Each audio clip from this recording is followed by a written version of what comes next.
나라 경제를 지탱하는 주요 산업군 중에서 내년 한국 경제를 견인할 산업은 하나도 없을 것이란 전망이 나왔습니다. 이 대내외 불확실성이 어느 때보다 커졌는데도 게이트에 발목이 잡힌 정부는 사실상 손을 놓고 있어 우려를 키우고 있습니다.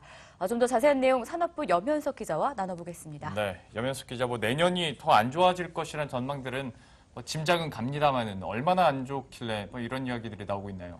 네, 우선 민간경제연구원과 그 산업연구원 등 그 국가 관련 경제연구원들이 내놓은 내년 그 경제 전망치부터 먼저 살펴보겠습니다. 네.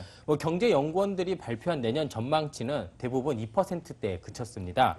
우선 LG경제연구원과 한국경제연구원은 내년 전망치를 연구원들 가운데 가장 낮은 수준인 2.2%에 불과할 것이라고 이제 밝혔습니다. 네. 이미 경제 성장률을 발표한 산업연구원, 현대경제연구원, 한국개발연구원들은 각종 게이트, 그러니까 최순실 게이트나 트럼프 정부 출범 등을 다시 반영을 해서요, 좀 더 낮은 전망치를 이제 발표할 예정이라고 밝혔습니다. 인터뷰 들어보겠습니다.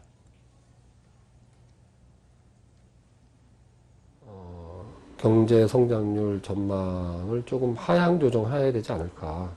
그래서 좀 계산을 나중에 또 해봐야 되겠습니다만 지금 생각으로는 한 2%대 초반 정도까지 낮춰질 가능성이 좀 있다고 봅니다. 국내 리스크도 좀 있고 지금 시점에서. 네, 전체적인 경제 성장률이 낮아지게 되면 산업별 전망도 희망적이지 않을 것 같은데 어떤가요? 네, 그렇습니다. 낮은 경제 성장률도 문제이긴 하지만 산업별 전망을 살펴봐도 그 내년 한 해는 참 힘들 것으로 보입니다. 현대경제연구원이 오늘 자료를 발표를 했는데요. 우리나라 주력 산업인 7개, 자동차, 철강, 기계, ICT, 건설, 석유화학, 조선 산업을 이제 전망을 해봤더니요. 내년 호황을 누릴 산업은 전무했습니다. 올해 호황이었던 건설과 석유화학은 내년에 후퇴할 것으로 전망이 됐습니다. 조선은 여전히 침체될 것으로 전망이 됐습니다. 그나마 다행인 건 올해 침체였던 올해 침체였던 기계, 철강, 자동차, ICT가 그나마 이제 회복세에 이제 접어든다는 건 그나마 좀 다행입니다. 참 이렇게 대외 변수들이 산적해 있다 보니까 전망 자체도 좋게 나올 수가 없을 것 같습니다. 올해야 추경도 있었고 그리고 말씀을 하신 것처럼 건설 부문이 그나마 선방을 해줘서 성장률을 올려줬다지만 내년에는 부동산 대책도 계속 옥죄고 있고 하다 보면 이것도 참 쉽지 않겠네요. 네, 그렇습니다. 올해는 말씀하신 대로 추경과 건설 투자로 간신히 좀 경제 성장률을 지킨 면이 조금 있습니다. 하지만 이제 내년은 급증한 이런 가계부채 그리고 113 부동산 대책 등 이런 여파로 인해서 이마저도 여의치 않을 것으로 보입니다. 여기에 수출 역시 낙관적이지 않습니다. 트럼프 행정부가 내년 공식 출범을 하게 되면요, 공학 1순위로 내걸었던 그 보호무역주의가 우리 수출에 어떻게 불똥이 튈지 예상조차 하기 힘듭니다. 네. 여기에 최순실 게이트로 인한 전국 혼란까지 더해져서요, 불확실성은 어느 때보다 큽니다. 특히 최순실 게이트에는요, 국내 대기업들이 거의 다 연루되어 있습니다. 현재 검찰 수사가 진행 중이고 다음 달 초에는 국정조사와 특검으로 이어지기 때문에 앞으로 몇 달간은 시간을 뺏길 수밖에 없습니다.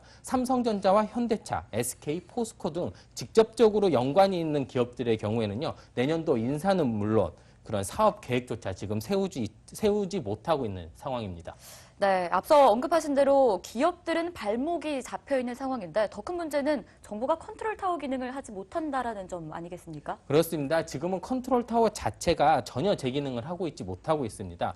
전문가들은 현재 정치 상황과 별개로 독립성이 보장된 경제 컨트롤 타워가 필요하다고 주장하고 있습니다. 인터뷰 들어보겠습니다. 우리가 내년도 경제와 앞으로의 경제를 생각한다면 빨리 어떤 컨트롤 타워가 재정립돼서 어떤 경제 정책을 좀 더 효과적으로 수행할 수 있도록 해야 되지 않나라고 생각합니다. 네, 전문가들은 내년 상황을 감안을 하면 당장 대책 마련이 시급하다며 피해를 최소화할 수 있는 골든타임이 얼마 남지 않았다고 위기감을 토로하고 있습니다. 네, 지금까지 산업부 염현석 기자와 이야기 나눠봤습니다. 수고하셨습니다. 네, 감사합니다.